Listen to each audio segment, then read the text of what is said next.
खैर वक्त में आप सभी का ईटीवी उर्दू के इस prime time debate show big bulletin में आपके साथ मैं हूं समीर अब्बास। आसाराम बापू, बाबा रामपाल, बाबा गुरमीत राम रहीम, एक से बढ़कर एक बाबा और उनकी लीलाएं। फर्जी बाबाओं का तिलिस्म टूट रहा है और इसी के साथ टूट रहा है उनके लिए लोगों का भरोसा भी। इस बीच साधु संतों के अखाड़ा परिषद ने 14 फर्जी बाबाओं की एक लिस्ट जारी कर एक नई बहस छेड़ दी। हिंदू महासभा ने सवाल खड़े किए कि क्या लिस्ट की आड़ में अपने अंदर की कमियों पर पर्दा डालना चाहता है अखाड़ा परिषद। तो अब इसी बहस को और आगे बढ़ाते हुए यूपी के डिप्टी सीएम केशव प्रसाद मौर्य का कहना है कि अब मुसलमानों को भी ऐसे फर्जी मौलानाओं को बेनकाब करने का काम करना चाहिए, यह वक्त भी आ गया है। तो बड़ा सवाल आज यही कि क्या आसाराम और बाबा राम रहीम जैसा मुसलमानों का कोई बाबा है और क्या मुसलमानों में डेरा और बाबागिरी के लिए कोई जगह है। इसी पर करेंगे बात अपने तमाम खास मेहमानों से, लेकिन सबसे पहले देखिए यह रिपोर्ट। मुसलमानों से बाबाओं की लिस्ट मांगना कितना दुरुस्त? क्या आसाराम और बाबा राम रहीम जैसा मुसलमानों में है कोई बाबा? क्या मुसलमानों में डेरा और बाबागिरी की है कोई जगह? क्या लिस्ट दिखाकर अपनी खामियों पर पर्दा डालना चाहता है अखाड़ा परिषद? तेरा सच्चा सौदा प्रमुख बाबा राम रहीम के दुष्कर्म के मामले में जेल जाने के बाद देश में फर्जी साधुओं और ढोंगी साधुओं के खिलाफ एक अभियान अखाड़ा परिषद ने शुरू किया है। भारतीय अखाड़ा परिषद के अध्यक्ष महंत नरेंद्र गिरी ने 14 ऐसे बाबाओं की सूची जारी की है जिनको उन्होंने फर्जी बताया है और इस सूची के जारी होने के बाद पूरी तरह से हंगामा मचा हुआ है। बहुत अच्छी पहल है और ये जरूरी है क्योंकि ये लोग सिर्फ और सिर्फ दिखावे और पैसे और ऐशो आराम का गढ़ बन गया है इनका आश्रम वगैरह। ये लोग कुछ करते नहीं है, इनका भक्ति से और श्रद्धा से ईश्वर से लेना देना नहीं है।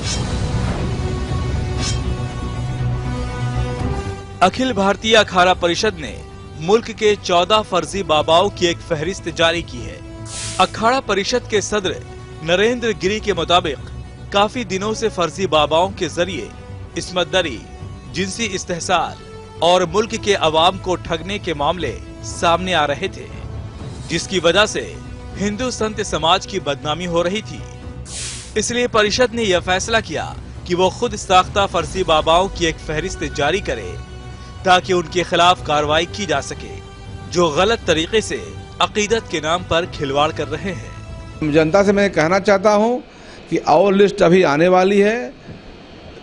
3 साल के अंदर, जो कि समय लगता है, इसमें मैं प्रयास करता हूं कि 2000 उसी में अधिकांश लिस्ट 2019 के पहले प्रकाशित हो जाएगी। और मैं आपके ईटीवी के माध्यम से कहना चाहता हूं, अब फर्जी महात्माओं या ढोंगी महात्माओं का समय खत्म होने वाला है। 2-3 साल में भारत मुक्त हो जाएगा ऐसे ढोंगी महात्माओं से। अब बहुत हो गया। अखिल भारतीय अखाड़ा परिषद संकल्पित हो गया है कि ऐसे महात्माओं को चिन्हित करके सरकार को बताया जाएगा कि ये किसी संप्रदाय से जुड़े हुए नहीं है। वहीं अखिल भारतीय अखाड़ा परिषद की जानिब से फर्जी बाबाओं की फहरिस्त जारी किए जाने पर बाबा खुशी मुनि ने नरेंद्र गिरी पर ही पलटवार करते हुए कहा है कि लिस्ट जारी करने का बाबा को कोई हक नहीं है। मठ की संपत्ति बेचकर जो एसी की गाड़ी में, एसी के महलों में रह रहे हैं, जिनका तपस्या से कोई नाता नहीं है, वो वास्तविक बाबा हो गए हैं और जो तपस्या कर रहे हैं फर्जी बाबा हो गए हैं। मैं समाज से निवेदन करता हूं कि अपने विवेक का उपयोग करें और अखाड़ा इस तथाकथित संस्था अखाड़ा परिषद का बहिष्कार करे। नरेंद्र गिरी सहित मैं सभी अखाड़ों के महंतों से कहता हूं, अपने अखाड़ों के सदस्यों की सूची दें जो संत हैं और फिर उनका सत्यापन कराया जाए कितने पर। 90% अखाड़ों के महंतों पर आपराधिक मुकदमे चल रहे हैं। ये संतों का मामला है, संतों को तय करने दीजिए, भाजपा और सरकार नहीं तय करती। अखिल भारतीय अखाड़ा परिषद की जानिब से जाली संतों की फहरिस्त जारी किए जाने पर उसे एक इनकलाबी कदम के तौर पर देखा जा रहा है। लेकिन अब सवाल ये पैदा होता है कि क्या हिंदुओं की तरह मुसलमानों में भी मौजूद फर्जी बाबाओं की लिस्ट मुस्लिम तंजीमों को जारी करनी चाहिए। लेकिन मुसलमानों में आसाराम और बाबा राम रहीम जैसे बाबाओं का कोई चलन या रिवाज नहीं है, जहां साध्वी बनाने के नाम पर लड़कियों की इस्मत के साथ खिलवाड़ किया जाता हो। Bureau report, ETV news. तो मुसलमानों को भी अखाड़ा परिषद की तर्ज पर क्या फर्जी मौलानाओं की लिस्ट जारी करने की जरूरत है? यह है हमारा आज का सवाल। तमाम खास मेहमान हमारे साथ जुड़ चुके हैं। हमारे साथ हिंदू धर्मगुरु डॉक्टर एच.एस. रावत साहब स्टूडियो में मौजूद हैं। मुफ्ती मंजूर जई साहब हमारे साथ मौजूद हैं, जो कि हाजी अली दरगाह के ट्रस्टी हैं और साथ ही साथ फैजान रजा के चेयरमैन हैं। हिंदू महासभा के अध्यक्ष चक्रपाणी महाराज हमारे साथ मौजूद हैं। रिजवान अहमद साहब हमारे साथ मौजूद हैं, जो कि रिसर्च स्कॉलर हैं, लखनऊ से हमारे साथ इस बहस का हिस्सा हैं।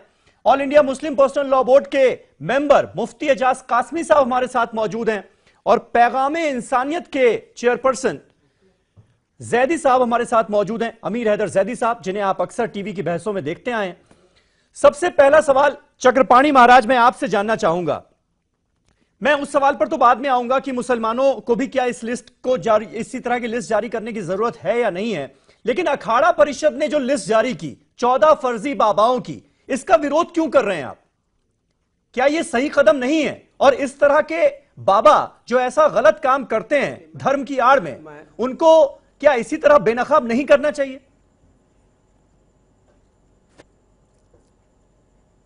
नहीं, देखिए, एक तो सबसे पहले अखाड़ा परिषद को ये संवैधानिक अधिकार नहीं है कि किसी को फर्जी साबित करे या किसी को करे। उसको अधिकार ये है कि उसके अखाड़े के अंतर्गत अगर कोई साधु संत कोई इस तरह गलत कार्य करता है तो उस पर अपना उसको कार्रवाई कर सकता है, लेकिन बाकी और जो स्वतंत्र है उस पर नहीं। और वो भी फर्जी सवाल, कोई चोरी करता है और हम उसको सजा देने के लिए एथराइज नहीं है। संविधान कहता है कानून उसको सजा देगी, न्यायपालिका उसको सजा देगी कि वो अपराधी है कि नहीं है वो तय करेगी। आखिर किस पैमाने पे ये तय करेगा कि वो कानून तो अपना काम कर रहा है, कानून तो अपनी सजा देगा, लेकिन यहाँ पर बात ये हो रही है कि साधु संतों की भी तो कोई रिस्पॉन्सिबिलिटी है ना। हाँ, वो भी तो समाज का एक बड़ा हिस्सा है, उनकी भी तो जिम्मेदारी बनती है। बिल्कुल बिल्कुल है ना। अब देखिए, आगे बता रहा हूँ ना, अब उसमें दो तीन है। अब 2-3 है, जैसे राधे माँ को महामंडलेश्वर बनाया गया, वो दूसरी वो सचिन दत्ता को बनाया गया, शराबी व्यवसायी थे, उन्होंने तुरंत दूसरे दिन महामंडलेश्वर बना दिया गया। सवाल इस बात का है कि किसने महामंडलेश्वर बनाया? इन्हीं लोगों ने बनाया जो आज फर्जी सूची जारी कर रहे हैं, और इन्होंने ही, और ऐसा आया कि पैसे लेकर के बनाया। तो इसका मतलब कि भ्रष्टाचार तो ये बाद में जो महामंडलेश्वर बने इनमें तो उतनी दोष नहीं है, दोष उसमें है जिन्होंने बनाया कि तुमने पैसा लेकर के धार्मिक भ्रष्टाचार किया। तो सवाल इस बात का है कि अपने भ्रष्टाचार, अपनी कमियों को छुपाने के लिए हम साबित कर दे नहीं जी तुम भ्रष्ट हो, तो इससे एक तो समाज में धार्मिक मर्यादा खत्म हो रही है। इससे ऐसा नहीं कि उससे वो हो जाएगी। हम अपनी कमी, अपनी चोरी छिपाने के लिए मैं आपको चोर बता दूं, मैं किसी और को चोर बता दूं, नहीं जी ये तो चोर है, ये गलत है, न्याय सम्मत नहीं है, धर्म सम्मत नहीं है। दूसरों में गलती देखने से पहले हम अपने को सुधार करें। शुरुआत ये नहीं कि मैं आपको गाली दे, आपको निकाल, आपको फर्जी कह दूं तो समाज अच्छा हो जाएगा। आवश्यकता इस बात है कि हमारे अंदर कमी है तो हम अपने को बताएं कि हाँ हमने कमी किया है, हमने अपराध किया है, आपकी बात मैं समझ गया, आपकी बात तुरंत महामंडलेश्वर बना दिया। महामंडलेश्वर की कमियां छुपाने की कोशिश कर रहा है क्या अखाड़ा परिषद इस तरह की लिस्ट जारी करके? देखिए, कहीं ना कहीं, और मुझे स्वामी चक्रपाणी महाराज की बात से यह भी लग रहा है कि फर्जी बाबाओं की फहरिस्त और लंबी है, सिर्फ 14 बाबा ऐसे नहीं है जो फर्जी हैं, और भी हैं, उनको छुपाया तो नहीं जा रहा है? नहीं, बिल्कुल स्वामी जी ठीक कह रहे हैं कि फर्जी बाबा तो और भी बहुत हैं, और ऐसे नहीं है कि खाली हिंदू धर्म में ही हैं, वो मुसलमान धर्म में भी हैं, जैन में भी हैं, बौद्ध में भी हैं और ईसाइयों में हैं। स्वामी जी कह रहे हैं कि भाई अखाड़ा जो परिषद है इनको ठीक है, संवैधानिक अधिकार नहीं है। नहीं, मुसलमानों में कौन है ऐसा? नहीं, बहुत है। राम रहीम जैसा बाबा? नहीं, तो राम रहीम भी तो, राम रहीम के पास तो दोनों ही थे ना। हाँ। राम के पास राम वाले भी थे, रहीम वाले भी थे। अच्छा, वो इसलिए तो राम रहीम रखा ना। अच्छा, तो उसके पास तो तीनों चारों ग्रुप थे, वहां पर तो मुसलमान भी थे, सरदार भी थे, हिंदू भी थे। अगर कोई है तो उसका नाम सामने आना चाहिए। तो है ना, जाकिर नाइक और बहुत सारे ऐसे लोग हैं। चलिए, जाकिर नाइक का एक आपने नाम लिया, ठीक है, ठीक है, आप अपनी बात वो तो टीवी पे सरेआम लोगों को। ठीक है, ठीक। रही बात यह कि अखाड़ों का संवैधानिक अधिकार ये नहीं है, स्वामी जी की बात ठीक है, लेकिन धर्म की जिम्मेवारी तो अखाड़ों के पास ही है, और स्वामी जी को अपनी बात उन अखाड़ों के बीच में जाके कहनी चाहिए। उनको अगर गलती लगती है तो वहां जाना चाहिए, कुंभ के मेले में जाना चाहिए, उस मीटिंग में जाना चाहिए। और स्वामी जी खुद एक बहुत बड़े संत है, संत महासभा के अध्यक्ष भी हैं जी। और धर्म की जो नींव है, आदि शंकराचार्य जी ने चारों अखाड़े बना करके धर्म की रक्षा के लिए उस समय ये काम किया था। ठीक है, कहीं ना कहीं गलती, इतना जब परिवार बढ़ेगा तो गलती कहीं ना कहीं हो सकती है। सचिन दत्ता वाले केस में अखाड़ा परिषद ने बोल दिया भाई गलती हुई है, और ऐसे 1-2 केस हुए तो राधे माँ वाले केस में भी गलती हुई ना। राधे माँ ने कोई गलत काम नहीं किया, वो कोई शराब की व्यापारी नहीं थी राधे माँ। अच्छा। या वो कोई बिल्डर नहीं थी, प्रॉपर्टी डीलर नहीं थी। अच्छा, वो एक अपनी चौकी लगाती है, और कोई वो सब ठीक है, नाचना गाना हर आदमी का अधिकार है। कौन सा ऐसा आदमी है जो नेता शादी में नहीं नाचता? कौन सा संत है जो खुशी में नहीं नाचता? नाचना गाना संगीत का एक चैप्टर है कि भाई वहां पर आप नृत्य कर सकते हैं। अब ओशो के आश्रम में तो सबको ध्यान नृत्य के माध्यम से सिखाया जाता है। बहुत सारे ऐसे संत हैं जिनके आश्रम में नाच गाना होता है। ऐसा नहीं है। आसाराम बापू, राम रहीम, रामपाल जैसों को शामिल करने से तो कोई दिक्कत नहीं है ना? नहीं, उसका कारण यह है कि जब ऐसे संत लोग जिनमें पहले ज्ञान होता है और बाद में पैसे की जब उनके अंदर एक तीव्र इच्छा बढ़ती है, लालसा बढ़ती है, पिपासा बढ़ती है, फिर वो गलत काम पे उतरते हैं। इसलिए अखाड़ा परिषद और हमारी जो पीठ है वो हमारी धर्म की नींव है। हाँ, उनमें अगर कुछ गलत लोग हैं तो स्वामी चक्रपाणी जी को मुद्दा उठाना चाहिए, उनको बोलना चाहिए भाई आप इन चीजों को चेंज करिए। इस लिस्ट का पार्ट 2 भी आएगा क्या? बिल्कुल आना चाहिए, पार्ट 2 आएगा। लेकिन बात अभी कहा कि संवैधानिक अधिकार, संवैधानिक अधिकार तो है नहीं। हाँ। क्यों? मैं तो चाहता हूं कि अखाड़ा परिषद को संवैधानिक अधिकार मिले। हाँ। और वो कार्रवाई करने के लिए सरकार को बोले कि ये आदमी गलत है, ये महामंडलेश्वर गलत बना, ये स्वयं भी भगवान है, ये स्वयं गुरु है, इसको अधिकार नहीं अपने आप को भगवान घोषित करने का। ठीक है। मुफ्ती एजाज कासमी साहब, आज के सवाल पर अब आ जाते हैं कि क्या मुसलमानों को भी जरूरत है इस तरह की कोई लिस्ट जारी करने की जिसमें बताया जाए कि भाई ये फर्जी मौलाना है, इनसे बच के रहो? जरूरत है क्या? मुस्लिम पर्सनल लॉ बोर्ड सोच रहा है क्या इस बारे में?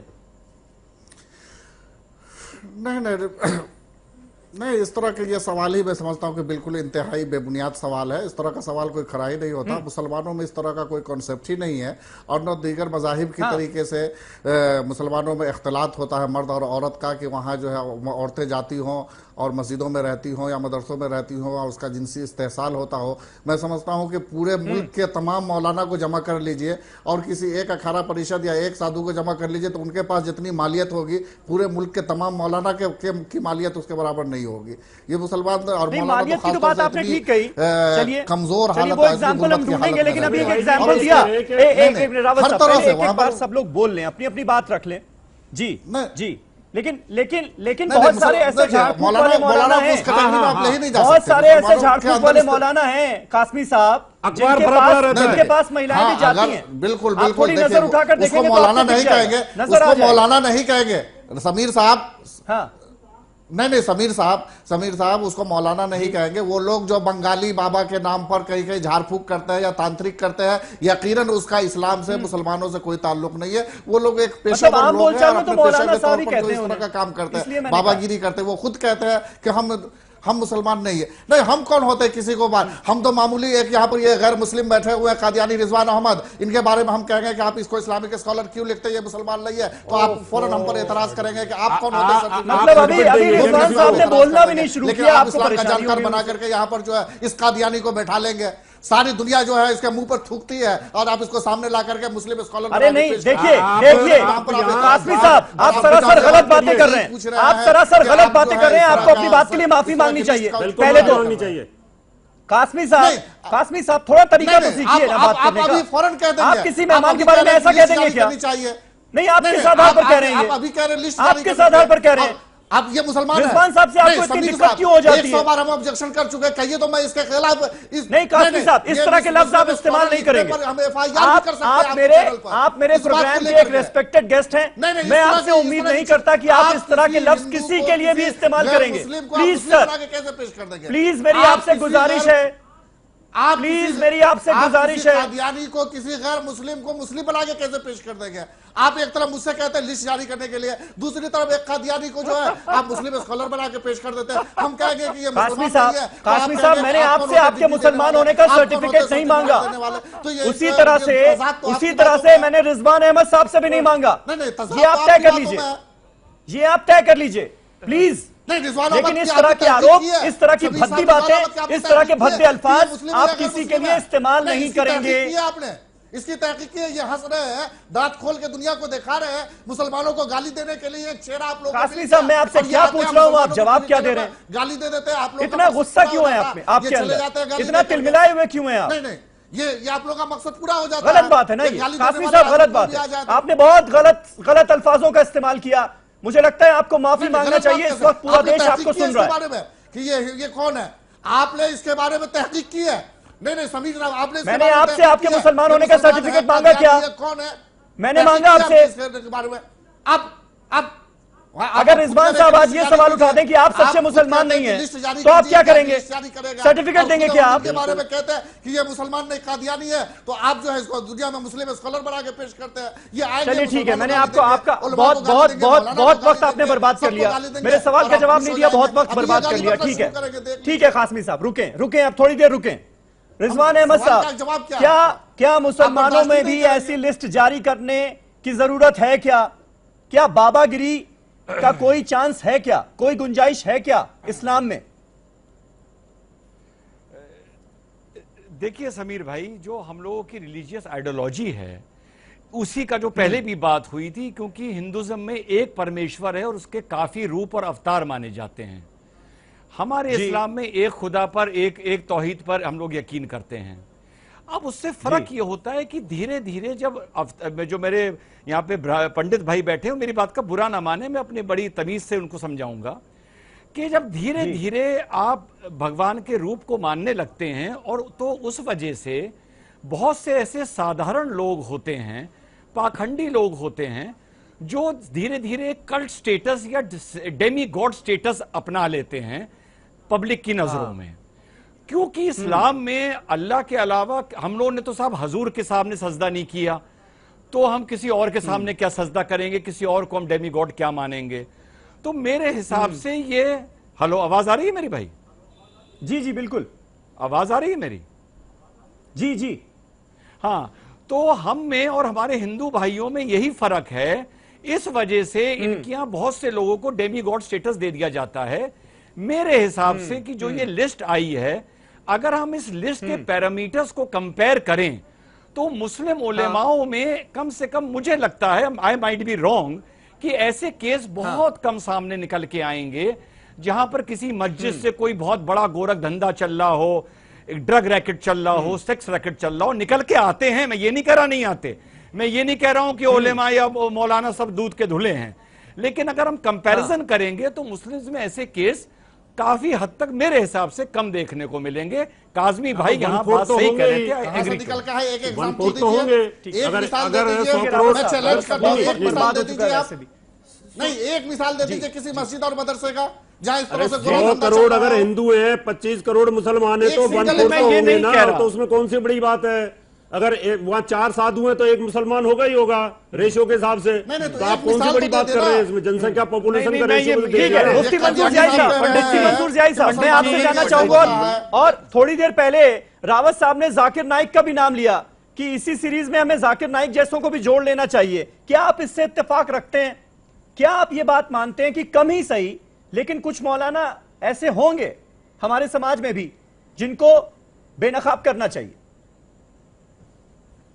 समीर भाई, सबसे पहली बात ये होती है कि पूरे हिंदुस्तान में एक भी आलिम दीन, जिसे मौलाना कहा जाता है या आलिम दीन हम कह रहे हैं, एक भी आलिम दीन हमारे रावत साहब निकाल करके दिखा दें तो हम ये समझेंगे कि एक सबूत सामने आ जाएगा। और बात जहाँ तक जाकिर नाइक की है, तो हमने बार बार आपसे पहले भी कहा है, जाकिर नाइक ना कोई आलिम है, ना कोई मौलाना है, ना कोई मुफ्ती है। वो एक बिजनेसमैन है, उसने अपने बिजनेस के एतबार से काम किया और दुनिया को वरगलाने की कोशिश किया, जिसमें हमारे उलमा मुत्तहिद होकर के हिंदुस्तान से उसको जूते मार के भगाने की बात हम लोगों ने किया और बार बार ये कहा यहां आएगा तो उसको सख्त सजा दी जाएगी। ऐसे वो लोग जिनका इस्लाम से कोई ताल्लुक नहीं है, मौलानाओं के गिरोह से कोई ताल्लुक नहीं है, मैं रावत भाई की बड़ी इज्जत करते हुए कहूंगा कि ये पूरे हिंदुस्तान से एक आलिम दीन लाएं उठा करके और ये बता दे कि इनके पास 5000 करोड़ की जायदाद है, इनके घरों में AK-47 पाया जाता है, ये ड्रग्स का धंधा करते हैं, ये सेक्स रैकेट चलाते हैं, इस तरीके की हरकतें अगर ये लाके एक आलिम दीन की बता दें तो ये मैं समझूंगा कि हमारे भाइयों ने ये बात रखी है। लेकिन मैं इस पर दोबारा बात ये कहना चाहूंगा कि हमारे धर्मगुरु जो हमारे साथ बैठे हैं, ये सब इस बात को एक्सेप्ट करेंगे कि जितने भी बैठे वो ऐसी बात कर रहे हैं।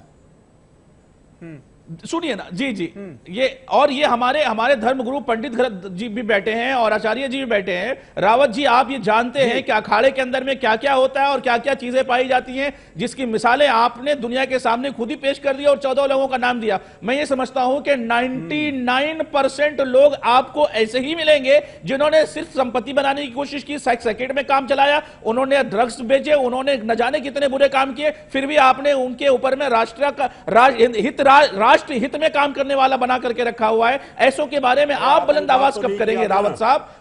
आतंकवाद तो नहीं किया जिया जी। आप इतने बड़े प्रवचन दे रहे हो, आतंकवाद तो नहीं है ना, याकूब मेनन तो नहीं है, अफजल गुरु तो नहीं है, दाऊद तो नहीं है ना। अच्छा, तो ये बहुत अच्छा काम कर लिया। ये आतंक नहीं है, आतंक नहीं है। किसी को आतंक कहते हैं किसको, जो जानते हैं आप रावत साहब कि आतंक का डिफिनेशन क्या है?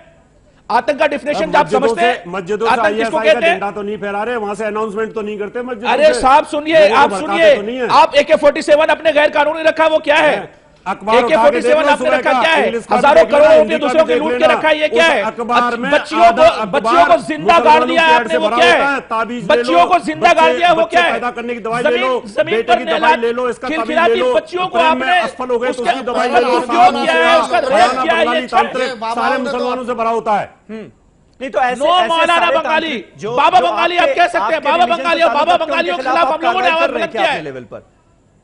रावत जी, बाबा बंगालियों के खिलाफ आपने कार्रवाई कितनी किया और हमने कितनी बुलंद आवाज से उनके बारे में, जो हमने उनके बारे में कितना गलत कहा, मुसलमान नहीं है। जाकिर नाइक गलत करे तो मुसलमान नहीं, उसके साथ में 10 लाख आदमी की भीड़ होती है, वो भी मुसलमान नहीं। फरहाद हाकमी को मंदिर का ट्रस्ट का चेयरमैन बना दो, वो मुसलमान नहीं। आतंकवादी है वो मुसलमान नहीं, ताबीज बेचते हैं वो मुसलमान नहीं। अरे मुसलमान है कौन फिर? मुफ्ती मंजूर साहब, बुराई हम दूसरों में ढूंढ रहे हैं, पहले अपना घर तो देख लें, कहीं ऐसा तो नहीं बुरे लोग यहां भी बैठे हैं।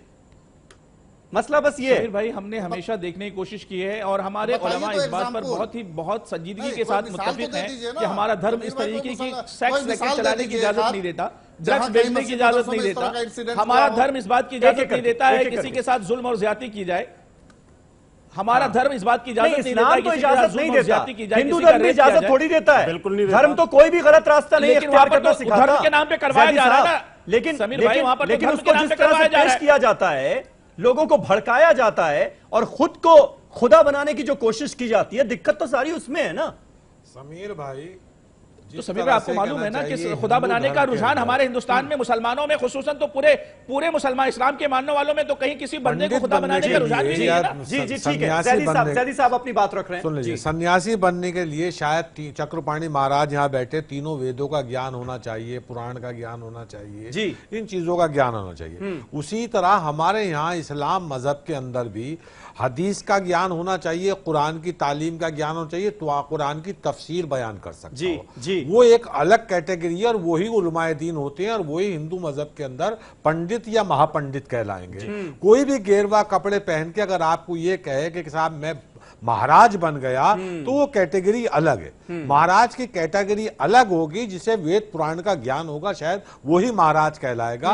हमारे यहाँ जिसे 6666 आयतें ज़बानी याद हो या उनकी तफसीर बयान कर सकता हो और उतनी हदीसें उसके ज़हन में याद हो, वो मौलाना कहलाएगा। लेकिन हमारे यहाँ भी विभिन्न भिन्न प्रकार के मौलाना पाए जाते हैं। तावीज बेचने वाले मौलाना, दाढ़ी बढ़ा के सरकार की फंक्शनों में जाके फोटो खिंचवाने वाले मौलाना, सरकार को वोट दिलवाने अपील करने वाले मौलाना, इस तरह के मौलाना हमारे यहाँ पाए जाते हैं। हिंदुओं में पाए जाते हैं गौमूत्र बेचने वाले बाबा, बीजेपी को वोट दिलाने वाले बाबा, सत्ता भोगने वाले बाबा और मुसलमानों को गाली देने वाले बाबा। ऐसे ही हमारे यहाँ भी पाए जाते हैं जो बीजेपी को और इन्हें ऑक्सीजन देते हैं, जो हिंदुओं को सिर्फ गाली देने का काम करते हैं, वो ये काम करते हैं। लेकिन इनसे अगर छुटकारा पाना है तो देश की जनता को शिक्षित करना होगा। जिस दिन देश की जनता शिक्षित हो जाएगी, न वो ढोंगी बाबाओं के चक्कर में आएंगे, न ढोंगी मुल्लाओं के चक्कर में आएंगे। और मुझे ऐसा लगता है जिस पे डिस्कशन हो रहा है, ढोंगी बाबाओं की लिस्ट तो आ गई, अब ढोंगी मुल्लाओं की लिस्ट जैसे ही आ जाएगी, देश की जीडीपी 15% हो जाएगी, हम विकसित देशों में हमारा शुमार हो जाएगा। हम जापान के प्रधानमंत्री को ये कह सकते हैं कि भाई देखो अगली बुलेट ट्रेन, अगली बुलेट ट्रेन तुम हमसे लेना, हम तुम्हें बुलेट ट्रेन देंगे। अरे भाई, देश को अगर बाबाओं से छुटकारा पाना है तो देश को शिक्षित करो, देश की शिक्षा का बजट बढ़ाओ, देश के स्वास्थ्य का बजट बढ़ाओ, देश खुद इन मुल्लाओं से और बाबाओं से मुक्त हो जाएगा। चलिए ठीक है, एक छोटा सा ब्रेक ले लेते हैं इसी बात के साथ। बहुत अच्छी बात आपने कही, तालीम तो हर समस्या का सलूशन है ही, लेकिन वही नहीं है जिसकी वजह से ऐसे बाबाओं की चांदी हो रही है, इसमें भी कोई शक नहीं है। एक छोटा सा ब्रेक ले रहे हैं, ब्रेक के बाद वापस लौटते हैं। तमाम खास मेहमान हमारे साथ बने हुए हैं, ब्रेक के बाद फौरन हो रहे हैं हाजिर।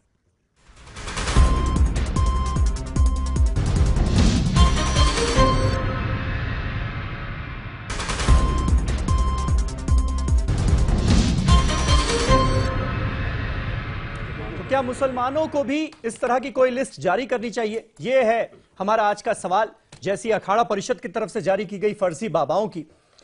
हमारे साथ तमाम खास मेहमान बने हुए हैं। चक्रपाणी महाराज, क्या आपको लगता है, क्योंकि आप इस्लाम धर्म के बारे में भी अच्छी जानकारी रखते हैं, क्या आपको लगता है कि मुसलमानों में भी इस तरह की कोई गुंजाइश है, जिसका जिक्र बहुत हद तक अमीर हैदर जैदी साहब ने किया, रिजवान साहब भी कुछ हद तक वो बात कहते हुए नजर आए? क्या इस तरह की लिस्ट, और मुसलमान धर्म तक ही क्यों सीमित रखा जाए, सभी धर्मों के धर्म गुरुओं की क्या यह जिम्मेदारी बनती है कि अलग अलग मजहबों में ऐसे लोग जो खुद को खुदा का दर्जा देने लगते हैं, भगवान मानने लगते हैं और लोगों का उसी बहाने एक्सप्लॉयटेशन करने की कोशिश करते हैं, वो बेनकाब होने चाहिए?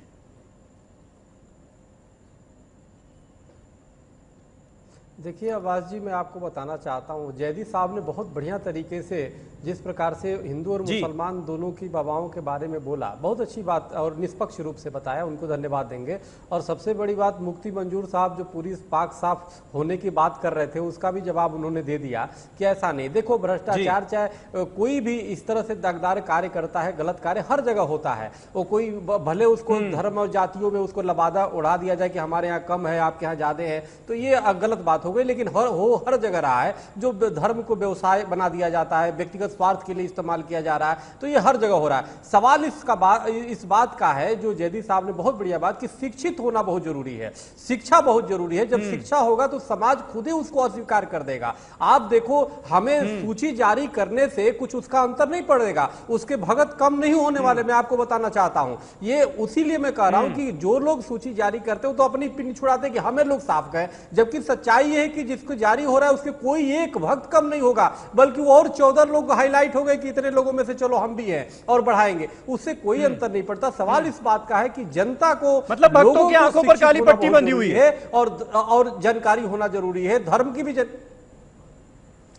जी बिल्कुल नहीं, काली पट्टी उससे नहीं कहेंगे। देखिए, कोई भी कार्य करता है आपसे अगर प्रभावित है तो जरूर कुछ ना कुछ उसके अंदर खूबियां भी है, ऐसा नहीं है, तभी जाकर के उस पर विश्वास करता है, क्योंकि अवलोकन पहले करता है, उसके बाद निरीक्षण करता है, फिर स्वीकृति देता है। मनुष्य का स्वभाव है अवलोकन, निरीक्षण, स्वीकृति, ऐसे ही तुरंत जाकर के किसी को नहीं मान लेता, तो पहले देखता है, समझता है, फिर स्वीकार करता है। तो उसी प्रकार से उसका हो सकता है व्यक्तिगत उसकी कोई स्वार्थ हो या व्यक्तिगत लगाव हो, या हो सकता है आध्यात्मिक वास्तव में कुछ मिलता हो, लेकिन अगर किसी के भक्त कोई बन जाता है तो रातों रात नहीं तोड़ सकते, घंटों में नहीं तोड़ सकते। इसके लिए आवश्यकता, अगर जो मान लो कोई गलत भी है, महात्मा बाबा जो भी है, तो उसके लिए जरूरी है कि सामने वाला शिक्षित होगा तो उससे जरूर बचेगा, उससे वो फंसेगा नहीं, तो समाज गुमराह नहीं होगा। मुफ्ती एजाज कासमी कुछ ऐड करना चाह रहे हैं, किसी भी कासमी साहब, फिर अगर ऐसे आप कह रहे हैं कम लोग हैं मुसलमानों में, तो वो कम लोग भी उनकी गलतियां उजागर क्यों ना की जाएं, और ये जो बड़े धर्मगुरु हैं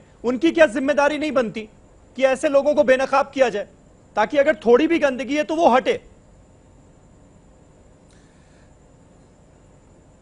नहीं, यकीनन अगर कहीं भी गंदगी है, वो गंदगी है, उसकी सफाई होनी चाहिए। अगर कहीं भी किसी इस तरह का होता है, चाहे किसी भी समाज में हो या किसी भी धर्म में हो, लेकिन बताया कि अल्लाह के फजल से इस्लाम में या मुसलमानों में, हिंदुस्तान के अंदर अभी तक एक भी ऐसा सिंगल वाकया पेश नहीं आया। जैसा कि जैदी साहब ने ये बात रखी बहुत अच्छी कि मुसलमानों में स्कॉलर वो होता है, आलिम वो होते हैं जिसको कुरान और हदीस का इल्म हो, पूरी तरीके से उसके जानकार हो। जैदी साहब ने जो बात कही, लेकिन उन्होंने खासतौर पर वो हर दाढ़ी रखने वालों को मुल्लाओं से जोड़ दिया और कहा कि ऐसे ऐसे मुल्ला भी करते हैं। यही बात मुझे, यही एतराज है जो जैदी साहब ने कहा कि जिसको कुरान और हदीस का इल्म हो उसको आप स्कॉलर बना करके पेश कीजिए। यहाँ पर जो आप लोग सबसे ज्यादा शिकायत हमें वो मीडिया से है कि वो ऐसे लोगों को स्कॉलर बना करके पेश कर देते हैं जिसको न कुरान का हदीस है, न इल्म का हदीस है। अब यहाँ पर रिजवान अहमद को आपने मुस्लिम स्कॉलर बना दिया। मैं चैलेंज करता हूँ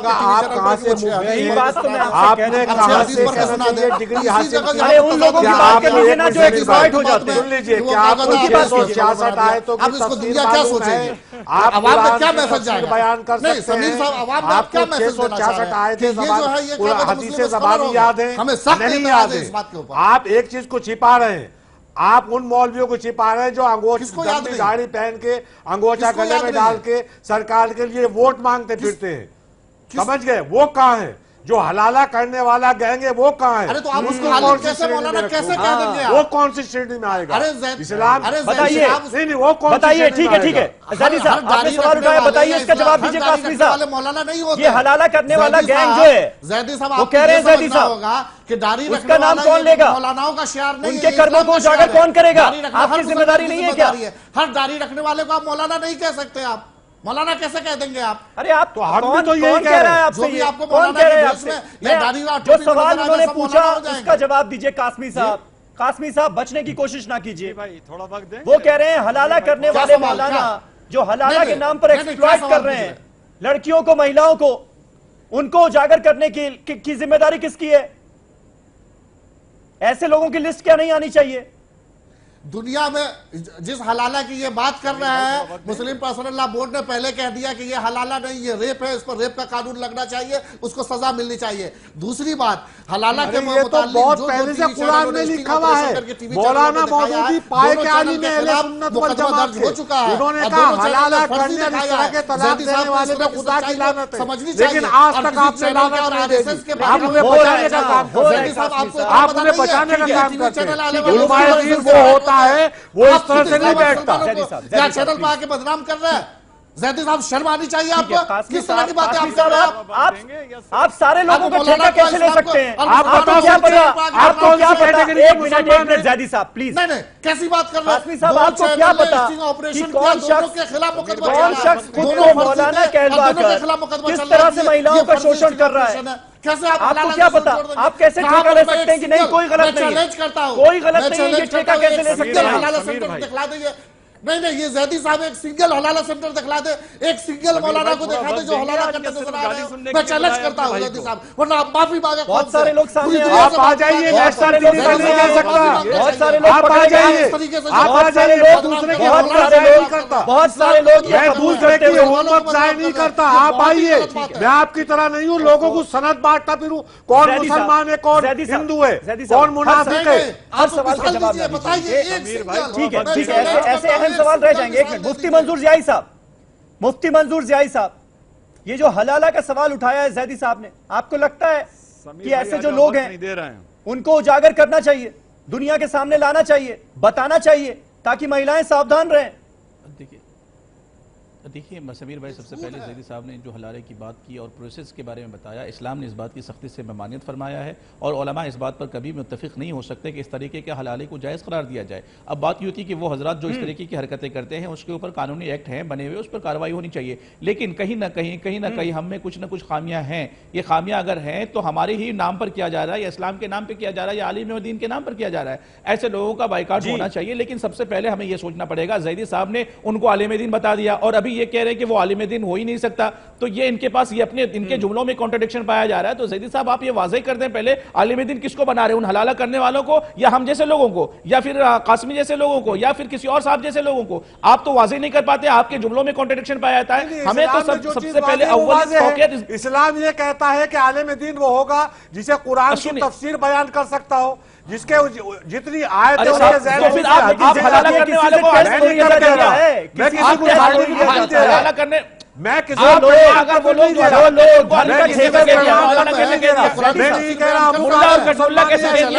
मैं किसी के ईमान को नहीं चैलेंज करता। आपके सामने वाले को कह दिया मुसलमान हटाइए। अरे आप एक बात बता दूं, ज़ैदी साहब मुस्लिम एनजीओ के पास सबसे ज्यादा पैसा है मुल्लाओं की। इन्होंने एक मुसलमान पैदा नहीं किया, जिसने पैदा किए सब काफी बताइए।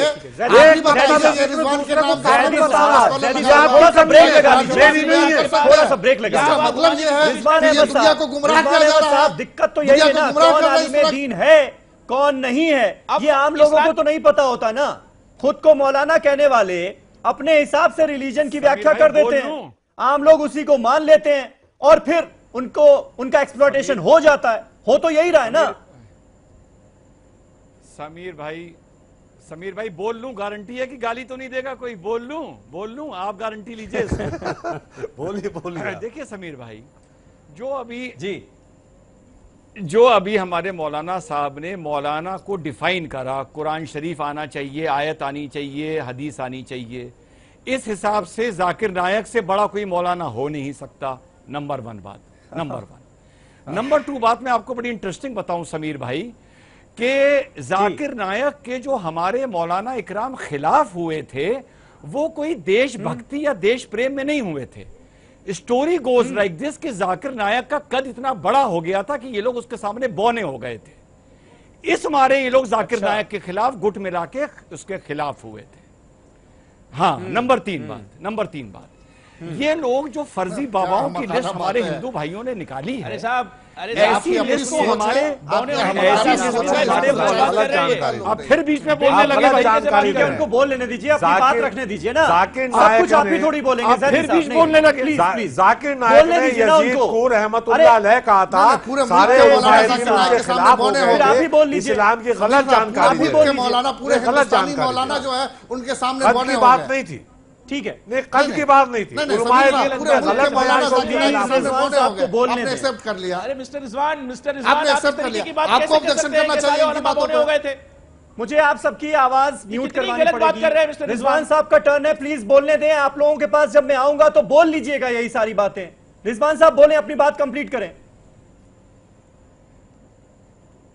तीसरी बात समीर भाई कि जैसे हमारे हिंदू भाइयों ने 14 फर्जी महंतों की या बाबाओं की लिस्ट निकाली है, हमारे मौलाना तो ऐसे 15-20 लोगों को हर साल इस्लाम से बाहर कर देते हैं। लेकिन ये लोग इससे बड़ा काम करते हैं, ये लोग कुनबे को इस्लाम के बाहर कर देते हैं। ये लोग देश के देश को, कभी बोराओं को बाहर कर देते हैं, कभी अहमदियाओं को बाहर कर देते हैं, कभी कुर्दों को बाहर कर देते हैं। तो ये जो 14 बाबाओं की लिस्ट निकली है, ये तो इनके सामने बड़ी छोटी चीज है साहब। इन्होंने तो इस्लाम से बाहर करते करते एक उम्मा को 75 फिरके बना दिया। इस्लाम के फंडामेंटल एक उम्मा को इन्होंने 75 फिरके बना दिया बाहर करते करते। ये मुसलमानों का फिरका नहीं है, मुसलमानों के ये फिरके नहीं है, कादियानी वगैरह मुसलमानों के फिरके नहीं है। जो आदमी इस्लाम के और मुसलमानों के फंडामेंटल पर यकीन नहीं रखेगा वो मुसलमान। रिजवान साहब, आपको क्या लगता है ये कासमी साहब आपसे इतना नाराज क्यों रहते हैं? रिजवान साहब देखिए, समीर भाई आज आपने बड़ा अच्छा सवाल पूछा। यह कादियानी है। आपको पता है समीर, आपको पता है समीर भाई, नहीं समीर भाई, आपको पता है मैं अपनी पहचान टीवी पे क्यों नहीं बताता हूं? मैं इस मारे नहीं बताता हूं कि अगर मैं पहचान बताऊंगा तो मैं भी किसी फिरके का हिस्सा बन जाऊंगा। मैं भी किसी फिरके का हिस्सा बन जाऊंगा। अगर मैं सैयद बन जाऊंगा, मैं सुन्नी बन जाऊंगा, मैं सिर्फ मुसलमान हूं, मैं सिर्फ हिंदुस्तानी हूं। तो क्या पता चला आपको मेरे बारे में? आप ही बताइए, मैं नहीं बताऊंगा। मैं किसी फिरके का हिस्सा नहीं बनना चाहता। कादियानी है, कुछ नहीं है। आप इस्लाम और मुसलमानों को गाली देने के लिए ठोक के चैनल पे समीर भाई ये नहीं बोलना चाहता, समीर भाई मैं ये नहीं बोलना चाहता कि मैं कोई सैयद हूं या मैं किसी नवाब का नाती हूं ना। आप मुस्लिम स्कॉलर कब से हो गए? मुझे ये बताइए, आप स्कॉलर कब से हो गए? जरूरत भी नहीं। आप कानून के माहिर हो सकते हैं। नहीं, आप कानून के माहिर हो सकते हैं, इस्लाम के माहिर कैसे हो गए ये बता दीजिए आप। नहीं, यही साबित कर दीजिए। आप एक वकील है, कानून के माहिर हो सकते हैं। समीर भाई जिसको ला इलाहा इल्लल्लाह, समीर भाई जिसको ला इलाहा इल्लल्लाह का मतलब समझ में आ गया वो इस्लाम का स्कॉलर हो गया। जिसको ला इलाहा इल्लल्लाह समझ में आ गया वो इस्लाम का स्कॉलर हो गया। ला इलाहा इल्लल्लाह कौन कहेगा? बस इस्लाम का जो फंडामेंटल है उसको मानना चाहिए। इस्लाम का मतलब है एक खुदा, जो बुनियादी इस्लाम लेके समीर भाई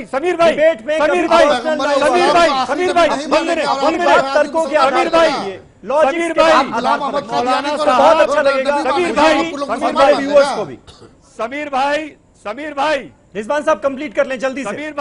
समीर भाई मौलाना साहब मोहम्मद साहब इस्लाम लेके नहीं आए थे, आदम अलैहिस्सलाम लेके आए थे, इब्राहिम अलैहिस्सलाम इस्लाम लेके आए थे, दाऊद अलैहिस्सलाम इस्लाम लेके आए थे, ईसा अलैहिस्सलाम इस्लाम लेके आए थे, उसके बाद मोहम्मद सल्लल्लाहु अलैहि वसल्लम इस्लाम लेके आए थे। अपना इल्म को दुरुस्त कर लीजिए, शर्म करिए। आपको इस्लाम का मतलब ही नहीं पता, डूब मरिए जाके, शर्म करिए आप। अरे इस्लाम का टर्म हजरत इब्राहिम अलैहिस्सलाम से शुरू होता है, उससे ऊपर से आदम अलैहिस्सलाम इस्लाम लेके आए थे। इतना भी आपको नहीं होना चाहिए। ये फुटपाथ से चंद उर्दू की किताबें उठा के पढ़ लेने से इस्लामिक स्कॉलर नहीं बनाते हैं। इस्लामिक शरीयत का आगाज इब्राहिम से होता है। कितनी हदीस की किताबें आपको सुन लीजिए रिजवान साहब, आप गलत जानकारी दे रहे हैं।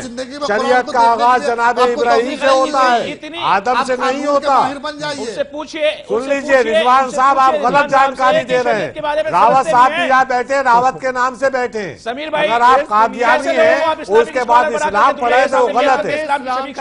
सुन लीजिए, शरीयत का आगाज जनाब इब्राहिम से होता है, मुंह से होता है, नूह से होता है। ठीक है, ये नहीं होता है। मुफ्ती मंजूर जियाई साहब, आप गलत जानकारी दे रहे हैं। ठीक है, ठीक है जियाई साहब, आदम से शरीयत का बताइए। अब आपके सामने वाज़ेह हो गया, रिजवान साहब ने ये गलत जानकारी दे रहे हैं। आप कलमा ही नहीं पढ़ने को तैयार है। अरे ला इलाहा इल्लल्लाह, आपको भी नूहुन नबी, आपको भी धर्मगुरु लिखवा देते हैं नीचे। नहीं, गलत जानकारी है। ठीक है, गलत जानकारी दे रहे हैं। मुफ्ती मंजूर जियाई साहब कुछ कह रहे हैं। जी जियाई साहब, सबसे अब समीर भाई, मैं तो इतना ही कहना चाहूंगा कि आपके सामने और पूरी दुनिया के सामने यह वाज़ेह होगा कि मिस्टर रिजवान कितने इस्लाम के जानकार हैं। दुनिया वालों ने देख लिया और सबको पता चल गया। लेकिन इंपॉर्टेंट बात यहां पर यह है कि इस्लाम की रहनुमाई करने के बजाय, इस्लामी स्कॉलर बनकर के दुनिया को पैगाम देने के बजाय मिस्टर रिजवान अपने नाम का पैगाम देवे तो समझ में आ जाएगा कि हम आपकी बात सुनेंगे। लेकिन आप इस्लामिक मामलात को लेकर के इस तरीके से दुनिया के सामने अपनी बातें रखेंगे तो दुनिया के मुसलमान आपको इस तरीके से एक्सेप्ट नहीं करेंगे। साहब, आप पहले अपनी जानकारी बढ़ा लीजिए। दूसरी सबसे पहली बात यह है कि आपने जिस मौजू पर गुफ्तगू रखी है वो मौजू बहुत पीछे छूट गया है। समीर भाई, उस मौजू की तरफ लौट आइए।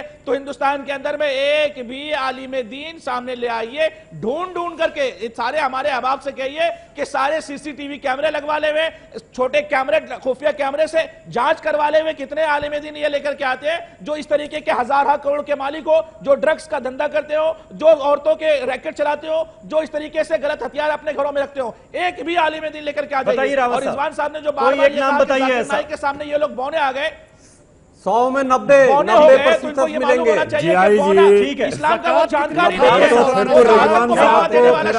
बाबाओं की जो क्वालिटीज अभी गिनाई है मुफ्ती मंजूर जियाई ने, वैसी क्वालिटी वाला कोई एक बाबा बता दीजिए। तो हम तो इनको बाबा मानते ही नहीं।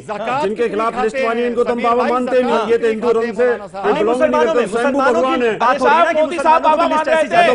इनको लिस्ट करनी चाहिए और सबसे पहले तो रिजवान साहब को लिस्ट में रखना चाहिए। रिजवान साहब को नॉलेज ही नहीं है, आप उनको मुसलमान ही नहीं मान रहे। और वो नॉलेज की बात थोड़ी है। नहीं तो यही तो कह रहे हैं ना, अभी आदमी साहब भी यही कह रहे हैं और जिया जी भी ये कह रहे हैं। उन बाबाओं का जिक्र हो रहा है जो गलत करतूतें करते हैं, लोगों को ठगते हैं, गलत करते हैं। दुनिया भर के मौलवी करते हैं, दुनिया भर के अखबार में चीटिंग करते हैं, दुनिया भर के टीवी चैनल पर मुसलमान बाबा चल रहे, नाम बदल बदल करके कर लेना इंक्वायरी है।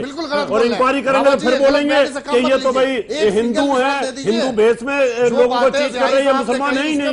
बाद में आप पलट जाएंगे। अरे साहब, प्रधानमंत्री जी नहीं जा रहे वहां पर खट्टर सीएम साहब नहीं जा रहे हैं, वहाँ पे बड़े बड़े नेता हिंदुस्तान के बड़े कितनी खाते हैं मौलाना, जरा ये भी बता दीजिए। सोचते हैं वो कौन लोग हैं? खा के कितना पेट और गर्दन मोटी हुई है ये भी बता दीजिए जनाब। ज़कात कितनी खाई है समीर भाई, जरा पूछिए इनसे ज़कात कितनी खाते हैं ये। रावत जी, आपको बता दूं कि ज़कात खाने वालों में ये मुफ्ती दिखाई नहीं देगा आपको, कहीं पर ज़कात बांटने वालों में ये मुफ्ती है।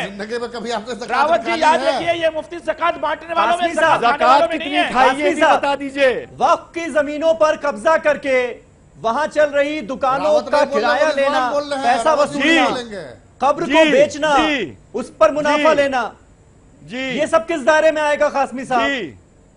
कब्रिस्तान बेच देते हैं, कब्रिस्तान। अरे कब्रिस्तान बेचे इन लोगों ने, कब्रिस्तान। आप बात क्या कर रहे हैं? लाखों में बिक रही है कब्र। ये मुनाफा कहाँ जा रहा है? जी अल्लाह के फजल से मुसलमानों शर्म करिए, ज़कात बंद करिए। साहब आपके सारा कसूर रिजवान साहब का है। आपके फिरके में ये सब होता होगा। कासमी साहब, आपके हिसाब से सारा कसूर रिजवान साहब का है। जितनी भी गलत हरकतें हो रही हैं, मतलब आप अपने गिरबान में झांकने के लिए तैयार नहीं है बिल्कुल।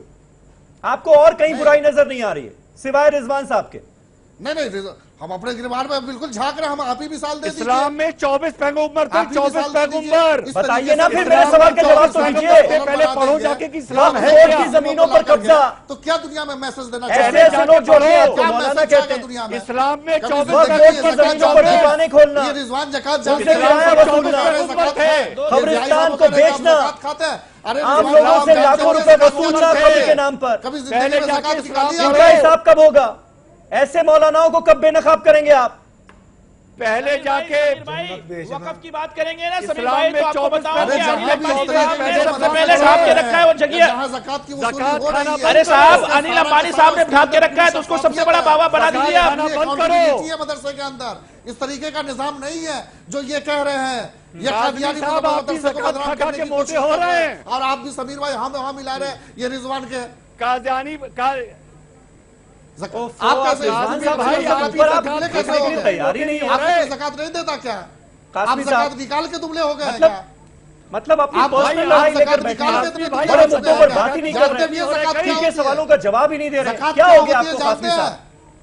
मुझे हैरत होती है, मुझे शर्म आती है कि आपके नाम मैंने जिन बातों का जिक्र किया मैं फिर उसको रिपीट नहीं करना चाहता। हैरत की बात वो इस दायरे में आएगा या नहीं आएगा, और ऐसे लोगों के खिलाफ आवाज कौन उठाएगा, क्योंकि वो भी धर्म का चोला ओढ़कर बैठे हैं ना। और दुनिया को क्या मैसेज देना चाहते हैं? समीर भाई, मुस्लिम एनजीओ के पास सबसे ज्यादा पैसा है, बिल्कुल ठीक है, और मुस्लिम एनजीओ की एक ही देन है, इन्होंने मदरसे बनाए, और इन मदरसों की एक ही देन है, इन्होंने एक भी मुसलमान नहीं बनाया, जितने ही बनाए या तो मुशरिक बनाए या मुनाफिक बनाए। आज एक मकतब फिक्र दूसरे मकतब फिक्र को ये तो काफिर कह रहा है या मुनाफिक कह रहा है, मुशरिक कह रहा है। इन्होंने जिसमें इनकी दुकानें उस वक्त बंद हो जाती हैं अगर इस्लाम में जिस चीज की ज्यादा तबलीग की गई है कि इल्म हासिल करो माँ की गोद से कब्र तक, उसका इनसे कोई सरोकार नहीं है। जिस दिन मिल्लत पढ़ लेगी, कौम पढ़ लेगी, उस दिन इनकी दुकानें बंद हो जाएंगी।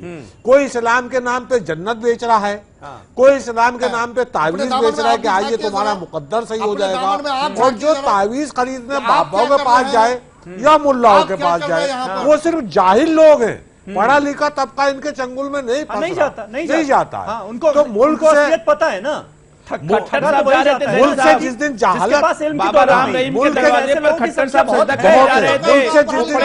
खत्म हो जाएगी उस दिन इन बाबाओं की मुल्लाओं की दुकान बंद हो जाएगी। और मुझे डर लगता है अगर इन्हें ये अधिकार दे दिया जाए ना कि साहब जैसे बाबाओं की लिस्ट जारी हो गई ऐसे मुल्लाओं की लिस्ट जारी हो जा, ये जब टीवी चैनल पे बैठ के मुसलमानों का प्रमाण पत्र दे देते हैं कि तू मुसलमान नहीं, मुसलमान इससे खारिज है, तो ऐसे कल को ये भी प्रमाण पत्र देने पड़ेंगे, देने लगेंगे। साहब ये तो मुसलमान ही नहीं है, इसकी तो बात ही मत सुनिए। अरे भाई मुसलमान लायक रात दीन का मजहब है, लॉजिकल समझाइए कि तू क्या है क्या नहीं। जिसने ला इलाहा इल्लल्लाह मुहम्मदुर रसूलुल्लाह कह दिया वो मुसलमान है, वो दायरा इस्लाम के अंदर है। अब उसके अंदर दिल के अंदर क्या है ये हम नहीं जानते। चक्रपाणी महाराज, अखाड़ा परिषद के बाद क्या ये पहल आप लोगों की तरफ से भी होगी? संत महासभा भी इस बारे में सोचेगी कि ऐसे जो लोग हैं उनको बेनकाब किया जाए, एक लिस्ट जारी की जाए? पार्ट 2 आपकी तरफ से आ सकता है क्या?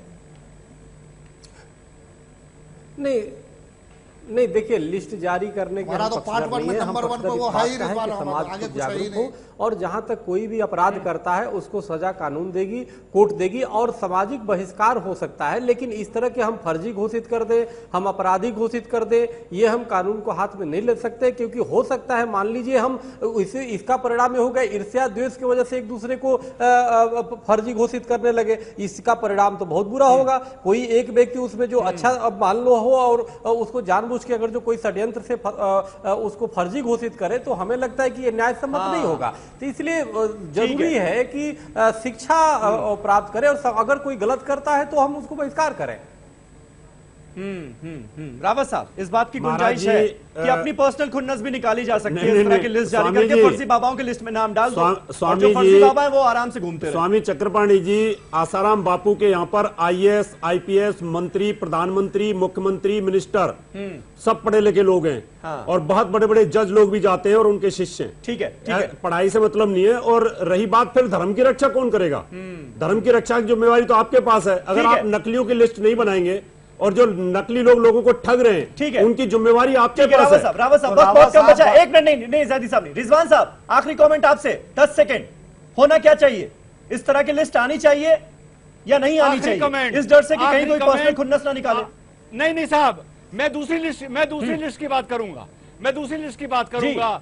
मौलाना, इस्लाम में 24 नबी हैं, 24 सिर्फ हजूर आखिरी नबी हैं।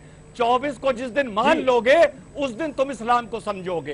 तुमको पता क्या है इस्लाम के बारे में? 24 नबी कौन से हैं? तुम सिर्फ आप ये लिस्ट कहां से लिया है? 1,24,000 नबी पैगंबर हैं। आप कौन से इस्लाम की बात कर रहे हैं?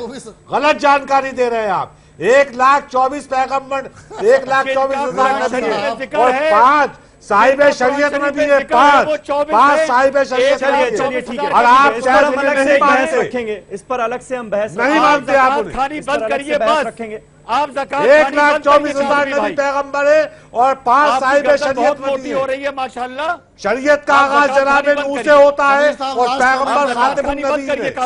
शायद खातिमुन नबी को आप नहीं मानते। चलिए, धर्म का चोला ओढ़कर लास्ट कमेंट मेरा गलत काम करने वाले, धर्म का चोला ओढ़कर गलत काम करने वाले सुधर जाएं। इस डिबेट का मकसद यही था। और मुझे लगता है तमाम धर्मगुरुओं की ये जिम्मेदारी बनती है कि अगर उनकी आंखों के सामने ऐसा कुछ गलत होता हुआ नजर आ रहा है, कोई मौलाना, कोई साधु, कोई संत धर्म का चोला ओढ़कर ऐसे गलत काम कर रहा है, तो उसको उजागर किया जाए, बेनकाब किया जाए। मकसद बस इतना सा था। बहुत बहुत शुक्रिया आप सभी का। कल एक नए टॉपिक पर नई डिबेट के साथ हाजिर होऊंगा। तब तक तमाम खबरों के लिए आप देखते रहिए ईटीवी उर्दू।